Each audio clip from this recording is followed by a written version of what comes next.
Good morning, everyone. Welcome to American Scousers Morning Coffee or Tea with American Scouser on a Friday morning. It's time to be reckless. We find out this morning that Kazi was a little bit too reckless with some of his stuff. So he's not with us, but Gally's here. What's happening? It's about as reckless of a substitute as you can get on a Friday with a non not being available. So happy to be here with you. Excited to talk. Know we got a lot to get into. There's been a lot of news out there, both Liverpool related and just European footy related.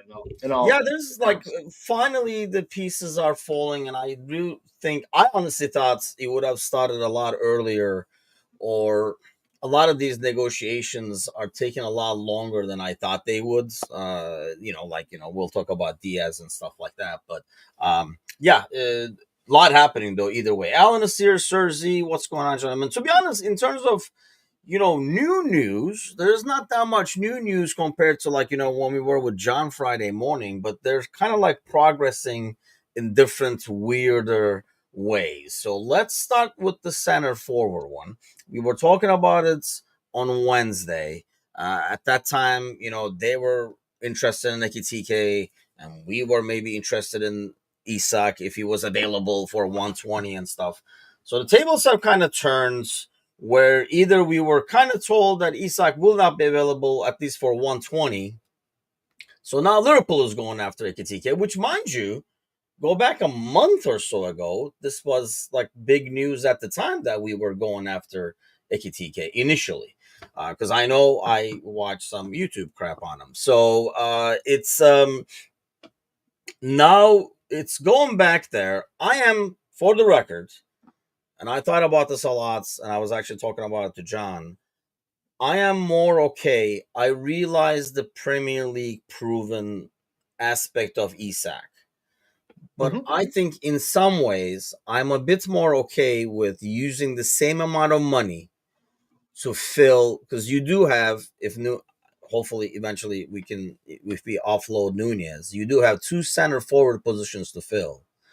I am more keen on using the same amount of money to get both spots filled as opposed to get Isak, who is Premier League proven, but does also have some, it gives me some injury worries as well. Where are you at with that? What is your preference? Preference, I mean, if all things being equal, I think I would still take Isak as a whole. Because I'm not overly convinced that they'll definitely buy two center forwards. I told you that. I think Chiesa is staying. I don't even think you've heard a rumor about him going anywhere because I think the club's told him he's staying. And I think that's why you saw him play and you saw him play through the middle specifically and not out on the right in the half that Mo wasn't playing. In my opinion, I think he's there for now and at least till the end of the window. I said on Monday night, I think there's a shot that Dan's could force himself into the sixth, seventh attacker if he doesn't go out on loan. Um, Even maybe another young player. And like, I don't think the club is fully against having 5.5 forwards, with Wirtz being like the half forward that occasionally could play somewhere in the front three if necessary. What I'm really okay with, and I wasn't a few days ago, is I'm okay with that it's probably going to be a $60 million difference between the two players. And I think when you weigh up the age, the upside, and the specifically the things Ekitike does in a Alexander Isak light version, Yeah. I just think it's a better deal at 80 or 90 million than 140 to 150 for a guy who's older, who you have to pay more, and has those injury concerns. And I think on Ekitike, you're buying the potential, but also what Yeah. you saw in that second half last year after Mamouche left and he was the central striker in force. His goals went up, his assists went down, which makes sense. Um, and I know you can watch a video and see misses, or you can watch a video and see clinical finishing and just Yes. delightful touches. What I see is closest thing to a young Bobby that drops deeper than midfielders that go ahead of him. I think he creates space, and his link up play around the penalty area is one of his strongest suits. And I think if you sign a guy like Florian Wirtz that's going to make those darting runs with Gakpo and Mo presumably on the wide sides, I think it's an absolutely. I think it's a great signing, actually. I think Liverpool could end up being a masterclass of a move should the other dominoes fall as well. See, that's where I'm at too. I feel like you said, you would rather like Isak, right? But I think that always comes with a what price. Like I don't think I'm okay with getting Isak at 150. And now what kind of a situation? Just not, and I'm sure you're Exactly. not either. So I mean, yeah, if he was coming for like 110, 120, then I think it's more of a conversation. Even then, I think if you can get a Ekitike for like 70, 75, whatever the case might be, I think you are doing still good business.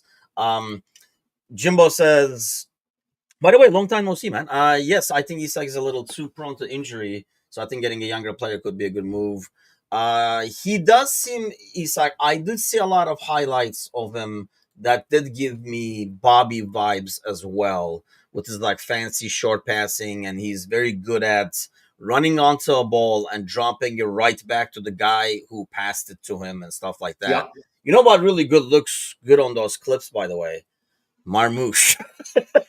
I will No, I talk. will say, I will say, one of the things that makes me most comfortable about this whole thing is I think Liverpool saw an awful lot of Ekitike's rise because I think they've been watching Frankfurt for a couple of years with the idea of buying Marmouche. But when the fee went to where it did last January, City absolutely paid a premium.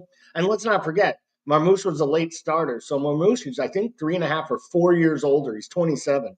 So to get 60 for Marmouche, I think that's why Frankfurt feels so comfortable putting a price tag of 80 to 86 million Yeah. on Ekitike. And, everyone wants to go back to, Liverpool signing a guy who failed. A lot of guys have failed at PSG. He was a 19-year-old kid playing at the biggest club in his home country at the same time Mbappe, Messi, and Neymar were there.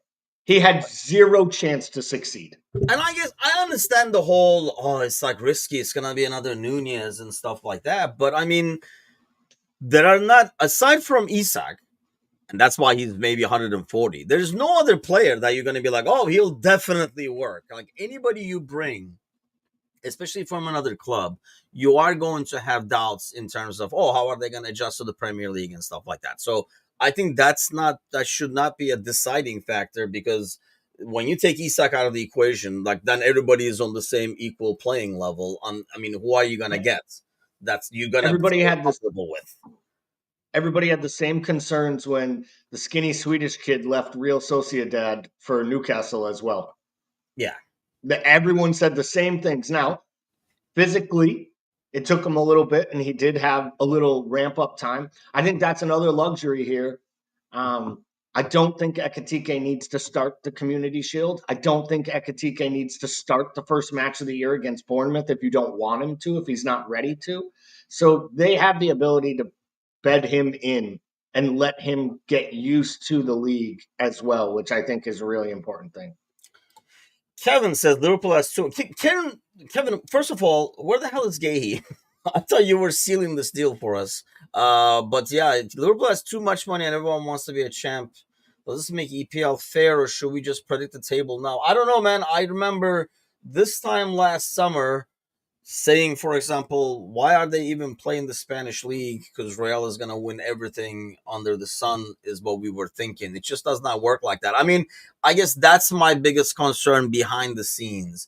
I'm not doubting or debating any of the moves, but if I have one concern going into the season, would be now the adjustment periods and too many new faces at the same time, kind of thing. Especially when we went last year and said, hey, one of our biggest strengths ended up being we didn't make any moves. Obviously, you can't do that over and over and over again in in club fashion and like wear We the leg saw down of it. people. Yeah. So that doesn't work. We've seen that. But at the same time, like that has to be something we have to bear in mind. So let's talk about that though, because you said he might not have to start the Bournemouth game. So who would be starting up the middle in that Bournemouth game? Well, I mean, in that case, I think Especially if Diaz is gone. Well, it's a two-parter. I think if Diaz is gone, then you're probably starting either Nunez or Chiesa. If assuming both are still at the club, probably Chiesa, so you don't have to pay Benfica the 5 million. Like they will start Darwin Nunez again at the club if he's still there on September 1st. I'm confident of that. Yeah, They're not just going to be like for 5 million. If you keep him, you might as well take exactly. advantage of the player you have.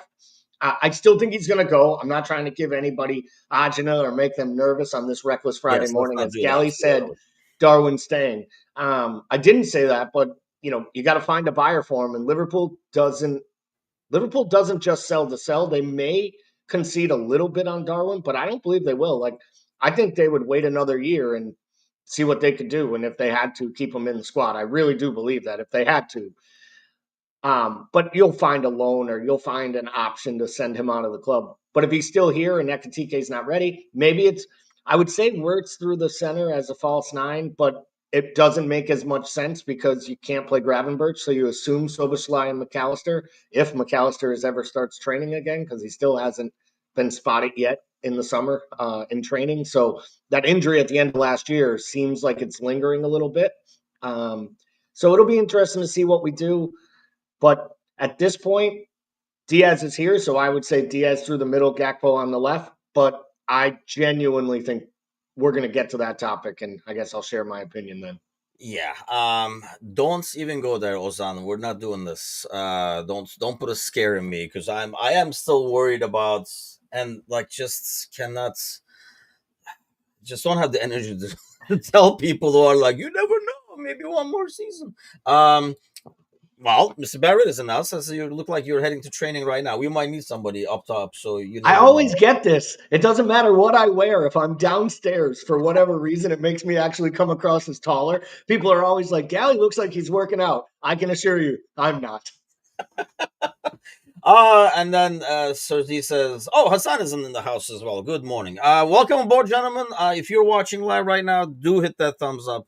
Goes a long way. I always forget to ask, but until the end of the show, where it probably doesn't matter as much, but it definitely matters a lot right now. If you're watching us live, hit that thumbs up and let's get another sucker in here to get this exposed to. I mean that's the thing. I don't know. Well, let's get to Diaz because I think that's when the conversation goes into a bigger spending spree and stuff like that. But you're kind of, what you want to call it, like funding that spending spree in some ways if you are moving Diaz and stuff. So today's news was, let me throw that on the screen because I feel like uh, it's Fox, so it is very reliable in that sense. He rarely gets stuff wrong when it comes to like Bayern. That there will soon be a meeting with Liverpool for negotiations of a transfer. He is gonna gotta get a pay raise, 14 million and add-ons per year. I know when we were talking about the fact that Diaz is not getting paid a lot, people lost their shit and said like, "Well, that's the contract he signed and stuff like that." And then the same people are just like want to crucify Konate and punish him because he's playing his contract too. So Diaz, do you think he goes? If he goes, how much does he go for? I mean, Because I think when we talked about the dollar amount, I'll pull that up by the yeah, way as you're saying it. But we had done that poll, and in the poll, I think the amount we put. Now I'm gonna have to pull it up for you over here real quick. But the amount we put when we did the poll was 72, and it was a excuse me. 67% yes, 33% no from 85 votes back then. I mean, listen, if we get 72, do I think he will go? I do. I think they would like to get more. I mean, I think they want the 100 million that it's being bandied about in Saudi. Um, my question is he always said, I'll stick it out at Liverpool. I want a new contract. But then the tune changed to, I'm not really comfortable playing under these terms. If I don't get a new contract, if I don't get new terms, I want to be allowed to leave this summer. When he found out Barca was interested, they're never going to bid near what we want. Yeah. I mean, that 14 million before bonuses is 270,000 a week. That puts him as the third highest player at Liverpool on the books. That puts him up with Verts. Yeah. Um, I don't know that there's any coming back from this. Like, I think if you're a guy who feels like you've been underpaid, not just at Liverpool. He felt underpaid at Porto. He's felt underpaid his whole career, like undervalued and underpaid. I think now that a big club that wins trophies Yeah, has told you they will pay you 14 million a year, I think the kick up is coming. Like, I think Liverpool have to sell him this summer.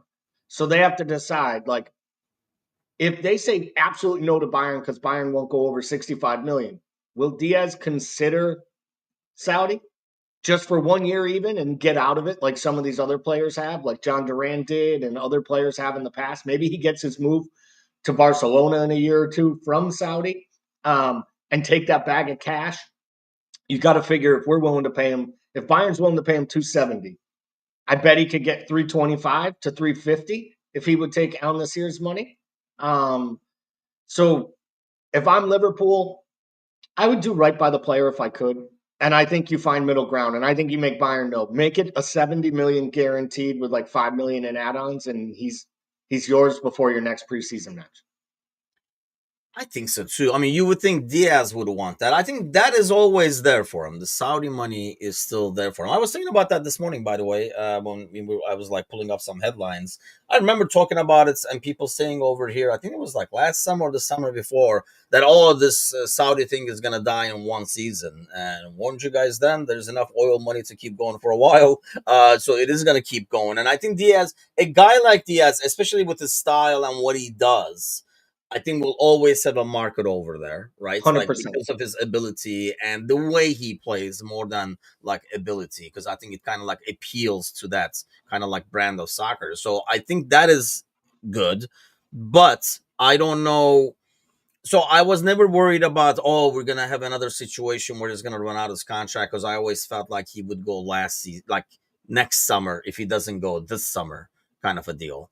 But like you said, it's probably a lot better for him to go do the Bayern thing, and then somewhere towards the end, we know what Bayern does. Bayern will kind of like use you, abuse you as a winger, and then a couple of seasons later they'll dump you somewhere else. I mean, they do this like literally regularly, right? That's one guy, like one position they don't mind paying a bit more, maybe for higher ages, and then just like dump you after like 2 3 seasons and rotate and stuff. And I think he actually fits the bill of what they need. I mean, Bayern loves a pacey winger that offers width, right? Bayern has always had wingers like him, whether it was, Robin, whether it was crazy dude with the scar on his face that I can't think of his name right now. Like they've Ribery? always, yeah, Ribery, like they've always had these pacey wide players that create crosses. And honestly, Harry Kane probably is excited about having that kind of pace and cutbacks coming in. Like I think Diaz fit Until he sees in. Diaz's crosses, yeah. Well, and when he's standing there looking at him like, why are you dribbling towards me? When are you going to pass me the ball? And then he'll do this as he starts going towards the right wing. Um, no, I think it would be exciting. I think it would be a good move for him. And let's be real, if you don't want to be at a club like Liverpool, I do think it's kind of like, I like how they make the hard stances. We're not going to sell for your price because you think we need to get rid of a player. But I also think a club of Liverpool size, a club of Liverpool stature, and one that is trying to really put themselves back on that like upper echelon with Madrid and Bayern and these, where they're linked to all the great stars. And if they want them, they basically say, if you want, say you want to come here and we'll come get you. Well, Yeah. it's got to be the same way. If a player says, I don't want to be here with 2 years left on my contract, I think it's a gots to go situation. I'm, it's, and I think that's more for the long term. It's so young players don't see that. It's so McAllister doesn't act this way if he wants to go in a couple of years. Like, be honest to the club and show respect. And I think it helps you bring in class players if you allow class players to move on as well. The way we did with Mane at the end there, Yes. didn't really haggle a fee. We just said, where do you want to go? He said, Bayern, and he went.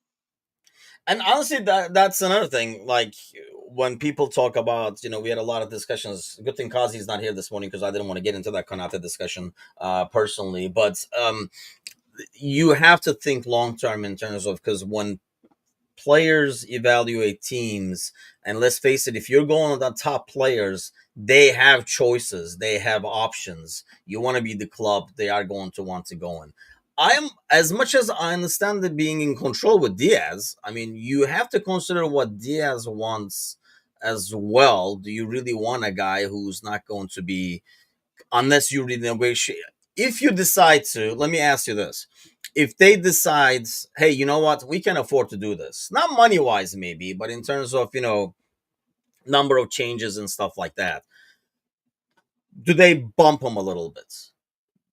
Does that even help when the guy knows? If I can tell you, if you know you're going to get 14 million if you go there, and I'm kind of putting a block on it, and we're like, you know what, though, we'll give you an extra couple of million at least so you don't be as unhappy. Do you see a scenario where Liverpool says, you know what, we'll bump up your wages a little bit, but we do need you to stay next summer, we'll work it out? I I really don't, because let's say they say they're going to bump up his wages, right? You're bumping up his wages over a 2-year period. You're making a little bit more value in his overall contract for sell on price next year. But what are you going to sell him for next year at 29 going on 30? 30 million, But it wouldn't 35 be or like a 40? financial decision. I think it would more be about, like, going back to what I was saying. Okay, we're already like shuffling a lot. We need a guy who can play on the left, play in the middle, who's been here, so that out of the front, I mean, let's face it, five, because Chiesa really didn't play a whole lot. Instead of changing like three or four, you're changing, just two. I understand the continuity argument that everyone has, but this is assuming that Arne Slot wants this player for another 2 years. And these are those assumptions we don't know. Because at the beginning of the year, when all things were equal and he was trying to spoon feed Darwin into the lineup and Jota into the lineup at the 9, just like Klopp did, Cody Gakpo was the number 1 left wing. And as time went on, Diaz won that job fairly. Yeah. And then the Leverkusen thing happened, the Darwin experiment ended, and Jota got hurt.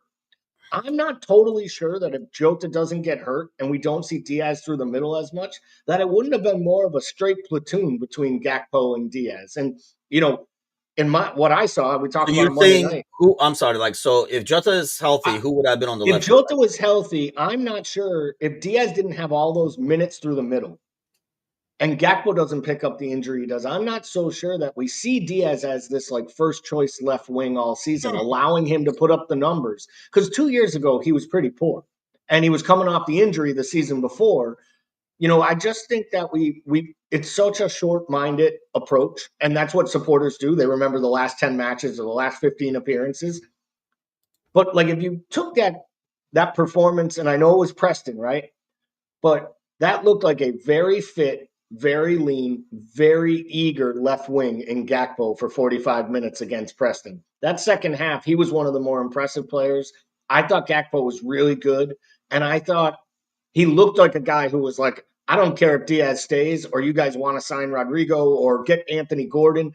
Like, I am fighting to be the left wing at this club. I want to score 18 to 20 goals here. I can do this. This is the job for me. So, we'll get to maybe who the replacements could be. But I just feel like that type of money and the idea of keeping any chance of a disgruntled player, because if I got a chance to go from 130 to 270 plus bonuses, start every week, and then I hear I may not be starting every week and we're going to give you 175, I'm thinking to myself, I think I want that 5.2 million over the next 4 years.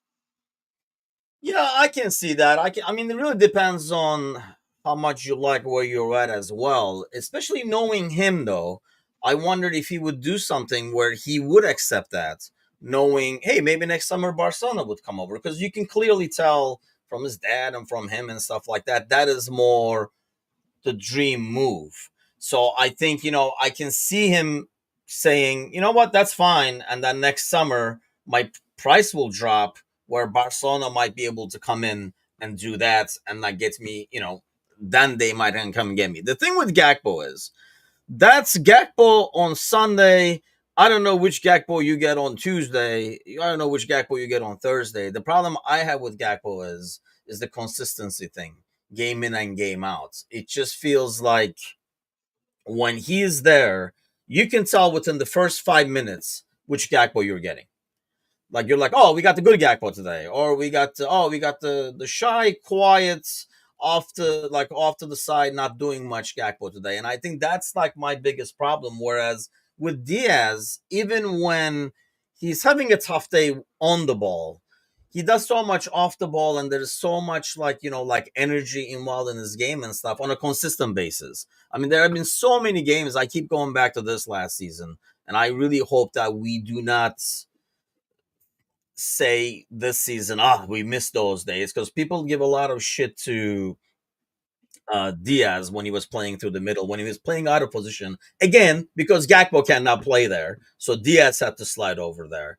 But I think there were so many games, Gally, last year where we said, "Hey, everything is coming from the left. Everything is coming. Anytime we're dangerous, it's only because of Diaz." I mean, partially because he can be a ball hawk sometimes, and Mo's presence helps that.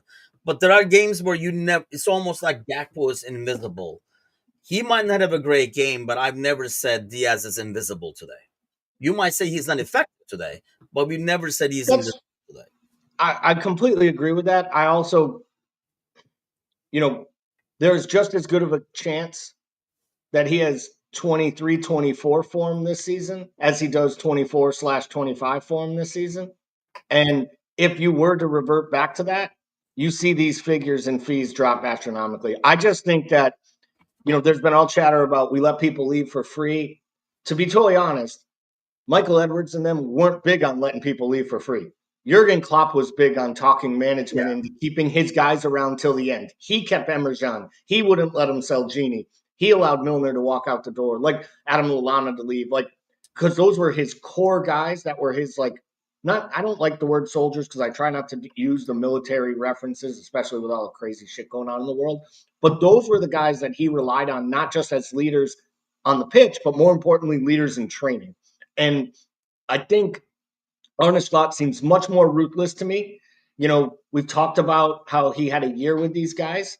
I think if Arne Slot was all in, we need to keep Diaz, it would be unequivocally no. And we would have Yeah. already heard about a moderate conversation around a contract. I think there is some real smoke to the lad who has been used like a yo yo at Real Madrid. And I think in this world of Arne Slot wants players who can play in multiple positions that are versatile. Rodrygo makes so much sense because he can literally play across all three positions. And more than anything, I think Rodrygo is a player that you could build around when Mo is gone as your key focal player. And I just see a front three of him, Ekitike, and Mo for the next couple years being dynamic. You're now making Cody Gakpo a legitimate squad player, and you still have Verts, and behind him, we're talking. I mean, that to me is that would be if you ask me, Ekitike and Rodrygo over Isak and Diaz. I think I'm taking Ekitike and Rodrygo both on age profile and talent all day. Let me answer this, by the way. By the way, Kevin, behave. And it's been 28 minutes now. And yes, now I made a point of it. I'm not going to say the name at all the entire show. The artist formerly known as. But I think so, I can't believe. I don't know if it was Jimbo or Mr. Barrett. Somebody was mentioning it. Do you find it odd that Bayern is so insistent on Diaz, meanwhile, whereas Rodrigo is just sitting there? I Or is do he because like I even gonna be even more expensive?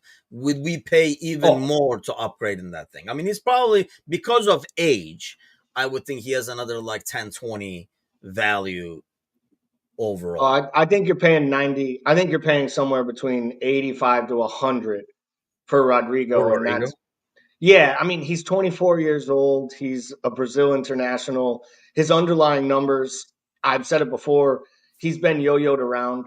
I forget what podcast I heard it on. It was a great point. Like it was kind of like talking about Kwanzaa and why he had to leave, and that sometimes when you're a young player and you come through the youth system or you get elevated to the first team, you're always looked at as the kid, no matter how good you get. Like I think Didier Harmon actually was the one who made the quote. I had to leave Bayern Munich to go to Liverpool because even though I made it to Bayern, I was always going to be the kid from the academy, and all the other players were going to treat me like that no matter what I did. And now Kwanzaa gets to go become a man at Leverkusen and be one of their big guys. Rodrigo got signed from Santos at 18 and went into the B team at Real Madrid and Yeah, then got elevated quickly. And I feel like because of it, they were like, he can play left wing, he'll play right wing. Oh, Benzema's hurt, play him through the center. Do you know he played at midfield last year behind the front three? Like they just literally were like messing with the guy. And I believe there are maybe 4 clubs in the whole world that could sign the player. And one of them's Barcelona, and he's not going there. I think yeah, it's City, Arsenal, and Liverpool because of the money. Because here's the thing, you're going to pay 100 million, and you're probably going to have to give Rodrygo 300,000 a week to join Liverpool. But I'm not sure they would be against it because I think they're saving a lot of money with Ekitike because news are his contract's going to be around 150 to 160K a week, and he's not going to break the wage scale. So I think if you sign Rodrygo, you are saying we now know where the fulcrum of our offense is. We're just shifting it from the right to the left. And we also have another guy who could play down the middle if come the beginning of the year, the kid needs a little bit more time. And Rodrigo's movement and his ability to finish around the box. I mean, you watch his Champions League goals highlights. They yeah. are, He's I mean, like I solid. love the player. I've always said he's Real Madrid's best player. Um, but, and he's already said no unequivocally um, to Saudi. So could be interesting. I mean, he's what is he? 24? Is that what he is? Yes, He's 24. That's what 24 I was years old. trying to pull. I mean, So I mean, that's the thing. I would not mind the player at all. I just don't know if we would spend that. But we're spending a lot of things that I did not think we would spend as well. So there's that. Like, I don't think we can kind of like go off of that anymore and say, oh, like out of the budget or whatever.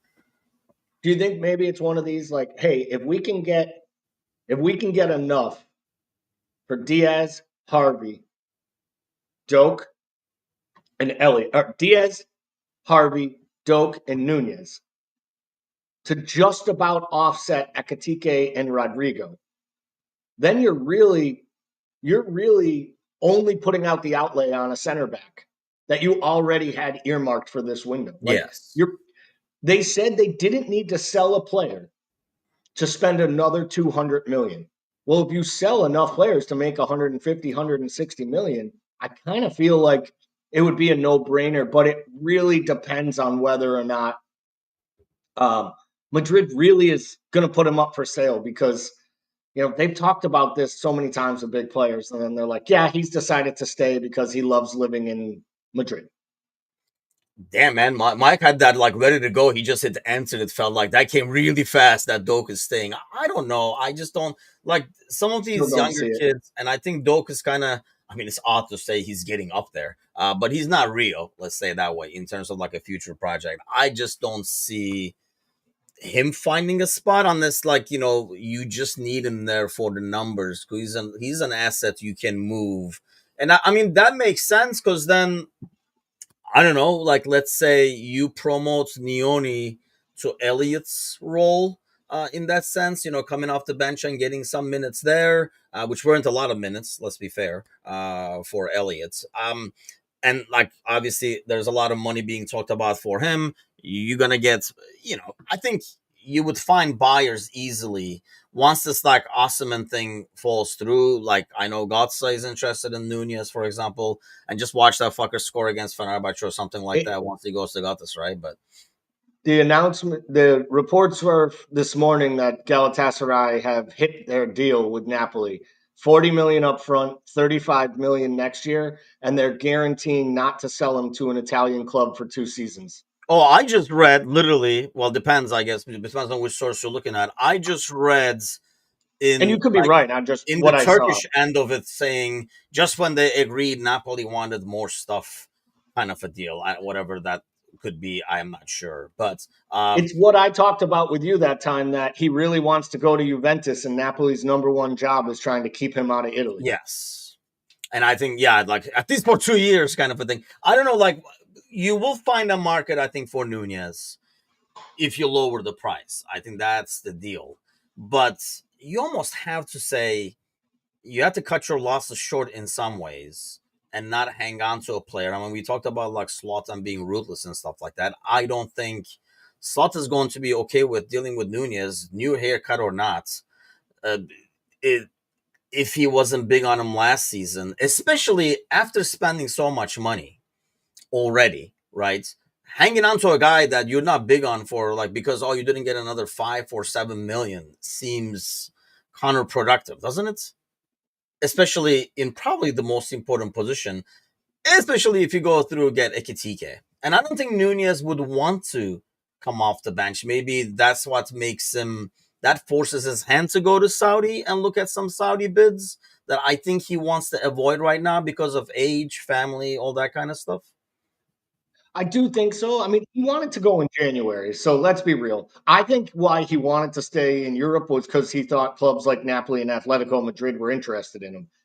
If come the end of the summer, the bid is from Saudi, and they're offering him 500,000 a week, and he gets any assurances from Bielsa that it won't impact his eligibility for the World Cup squad, I think he takes that money and runs. I do. And I think we're excited because I think that's where we get the 70. We probably get the 65 or 70 we want it. That goes And back to what you were saying about Duran and stuff. He might see that as, you know what, I'll go a year, bank 1 year, and then wait and see what happens next year. The Saudi team will not ask for as much when I'm moving on. it's not like there's a gluttony of Uruguayan strikers banging on the door to take Darwin's spot in that Uruguay side because Bielsa's basically built it around his running and his direct Yeah. box predator style. And for whatever reason, he goes there and he turns into Kareem Benzema. He comes back here and he turns back into Darwin Nunez. I still go with the competition and what he's facing. I just don't think he's as suitable to play against like low block and stuff like that. Just because of his Mm-hmm. style, he just needs the space to be able to use that speed and physicality and stuff, and he's just not getting it. And then I I don't want to say maturity because not like he's a kid. I mean, the guy's a dad and everything. It's just a matter of I think he gets too anxious then, and that's when he starts being offside and all that kind of stuff because he wants to get involved. And here's another thing: I think he's used to throughout the years being the focus. Like when you're the player, when anybody in midfield gets the ball and looks up to see where you're at, when you are kind of used to that role, and then when you come in and you just one of the guys and not the guy, it's kind of like where people look up and see where Mo is, and rightfully so. It's an adjustment, and I'm assuming it kind of probably forces you to get a bit more anxious to do something, and then you become now you're offside, you like ran too early, you're kind of like out of your natural game. I think he will be a really good player if he goes to like Italy and stuff like that. I mean, obviously if he goes to Saudi, but like for example, I'll tell you what, if he comes to the Turkish league for Galatasaray, I don't know how good he would be, just because he's gonna face a lot of low blocks again, a lot of it, and Yeah. a lot more like abuse. But Galatasaray gets all the calls, so there's that. He'll get a lot of penalties over there, I'm sure, because he'll be flipping all this stuff. Isco, what's going on, man? Good morning to Ghana. Subscribe. Give us Um, subscription. Oh, you come you're on join us on Facebook. Come YouTube. on over to the Oh, YouTube side. Let's see. We talking about Darwin? I might have missed the this conversation. is about Gahey. This is about Oh, Gahey, Gay. actually. Yeah. I mean, are you shocked that that's taking a lot longer, or it's kind of like because You know, the assumption was when Crystal Palace worked out their deal, we would go get Gahey kind of a deal. I don't know that I've actually officially seen that the Diamande deal from Sporting has gone through or not. Yes, Kevin, So, did that get signed? yeah, I would love to hear from Kevin in New Zealand, our American New Zealand reporter on all things Crystal Palace. Um, it would be great to get that update, but I'm a little surprised. The only thing I wonder is with all this extra movement between maybe going for Isak, what kind of influx of extra cash might be here before the outgoings? Like, could there be a world where I think someone mentioned Gahey coming to Liverpool next summer on a free transfer and playing out his last year at Palace? Like, could it be that they're actually looking at like I think it's Lukemba is the other big name from RB Leipzig. He might be a little bit more money, but he's a right-sided center back who has high upside and potential. Came through the same system that Kanate came through. Plays very similar. great in the air, strong, had a massive There's like campaign a in the new Champions mold League. of that center back, by the way, right? Like And lanky.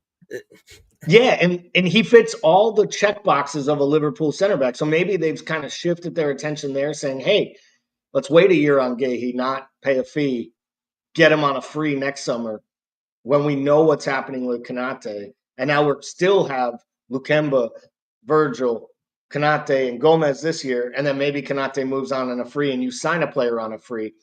Um, I'm good with either of them. I like Gahey. I'm not as worried about his height and physicality. I think his ball, I mean, his turn, his ability to like close, like he's very technical. You can see that when you watch him play. Yeah. Plays both sides. I like the idea of getting a center back who's Premier League proven, could slot right, who could start against Bournemouth even if he comes in on August 1st. I believe that. Yes. And I think that's like, that's the biggest plus for me with Gahey. I mean, like I know like Cersei brings up like the Hato name, for example. I think that's the difference there where I'm not going to be concerned at all when I see Gay going out there and see like let's see what he's gonna do because we know what he's gonna do. And I think there is that comfort. I mean, go back to what we were talking in the very beginning about Isak versus Ekitike kind of a deal. Like we know, whereas we're gonna go if Hatter comes in, I'm gonna be like, well, let's see what he does over here with the pace of the game and all that kind of stuff. And I just don't want to have that adjustment thing. I felt like that was the perfect scenario to get a player like Gahey and have your back four center backs as like Van Dijk, Konate, Gahey, and Gomez. That's a very strong way to enter a season, really. I really loved seeing Gomez, and I do think, especially if he stays healthy, he could be a number two. Everybody forgets how great they were with Van Dijk before he got injured because his speed, he's very comfortable on the ball. And like I say, his versatility, being able to go right back and stuff like that, you can make mid changes mid game and all that kind of stuff. So he gives you a lot that way. So it's good to see Gomez out there. But yeah, I mean, Gay would be the one.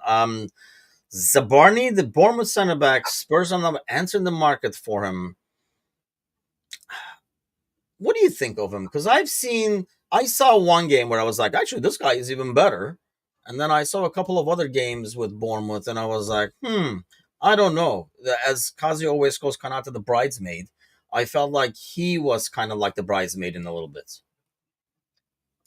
Yeah, I don't know. I like Zabani. I wouldn't be opposed to it, but again, it's like I think they're tabbing like 50 million, and that's why PSG cooled on it. And that's a lot of money for a player who's, I think it's 2 years, 3 years in the Premier League. But again, he is Premier League proven. Bournemouth played with a very high line and an aggressive style defending, similar to ours.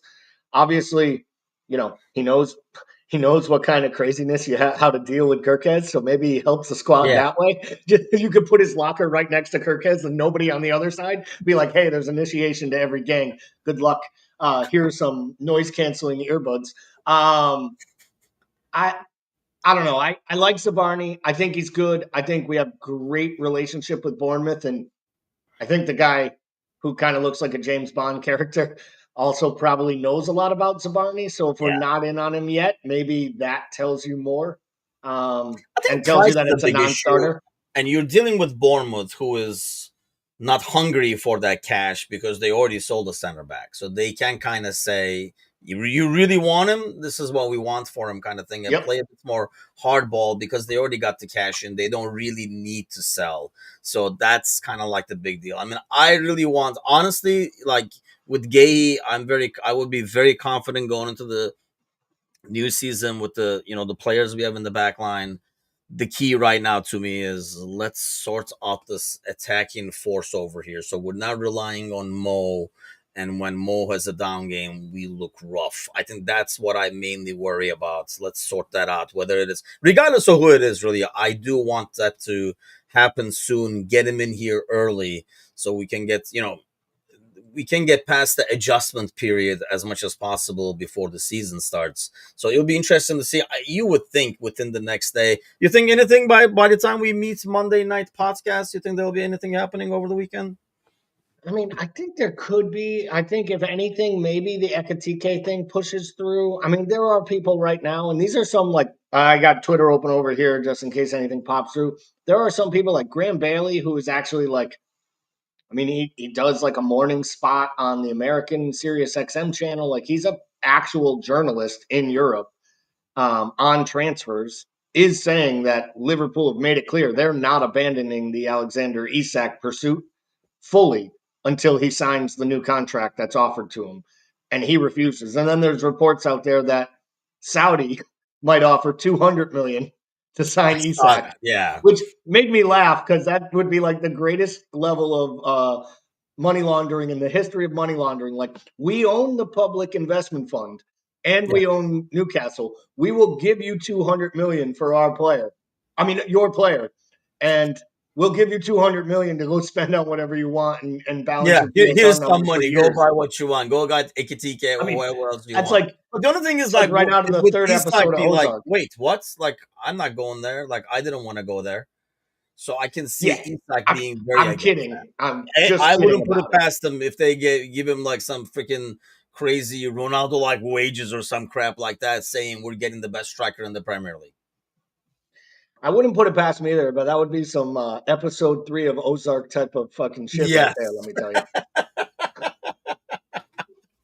But yeah, unfortunately, that's why I'm kind of like against this whole concept. But we're probably gonna see more and more of it moving forward. But we'll wrap it up for today, and then hopefully on Monday night we'll be back with some news. I'll be back Monday morning with the Polish Prince, obviously. Hopefully have like some actual signings to talk about. So either way, I mean, I think the pieces have to start falling. We're mid July. I think we were talking with John.